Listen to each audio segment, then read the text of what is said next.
Kalau kita punya rumah, kita tentu ingin rumah kita itu aman dari maling, dari orang-orang jahat. Bagaimana kita caranya mengamankan rumah kita? Kita harus bangun pagar, kita harus bangun tembok, kalau bisa tinggi, supaya orang nggak bisa loncat, orang nggak bisa naikin, orang nggak bisa masuk rumah kita dengan sembarangan. Nah, itu adalah gambaran dari sebenarnya kehidupan kerohanian kita, saudara. Kita pun harus punya tembok. Pak, bukankah Roh Kudus sudah menjadi tembok buat kita, Pak? Bukankah Tuhan yang menjaga kita, Kak? Betul, saudara. Tapi pertanyaannya bagaimana kita punya hubungan sama Roh Kudus, kita punya hubungan sama Tuhan, bagaimana kita bisa membangun tembok iman kita yang kuat? Jawabannya ada di dalam Yesaya 22 ayat 30, saudara. Perhatikan. Aku mencari di tengah-tengah mereka seorang yang hendak mendirikan tembok, atau yang mempertahankan negeri itu di hadapanku, supaya jangan kumusnahkan, tetapi aku tidak menemuinya.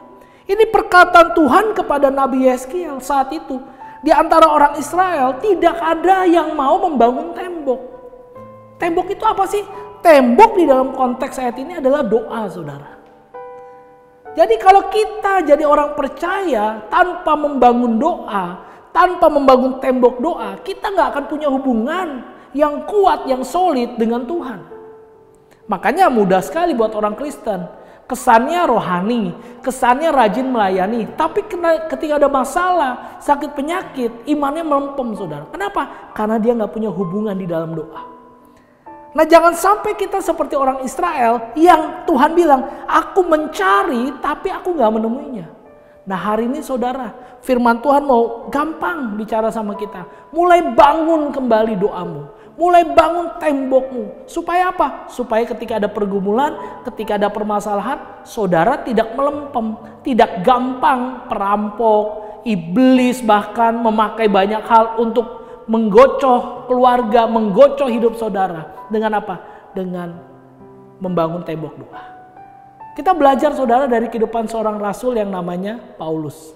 Dia selalu berdoa kepada Tuhan. Hubungannya sama Tuhan itu dekat.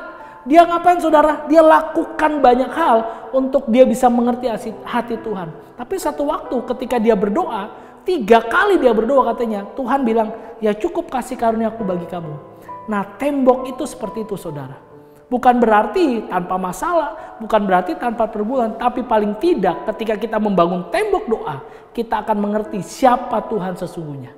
Pun kalau ada serangan buat kita, tapi Tuhan sendiri yang akan menghadapinya. Dan kita akan tetap tinggal di dalam kemenangan. Selamat membangun tembok, Tuhan Yesus memberkati.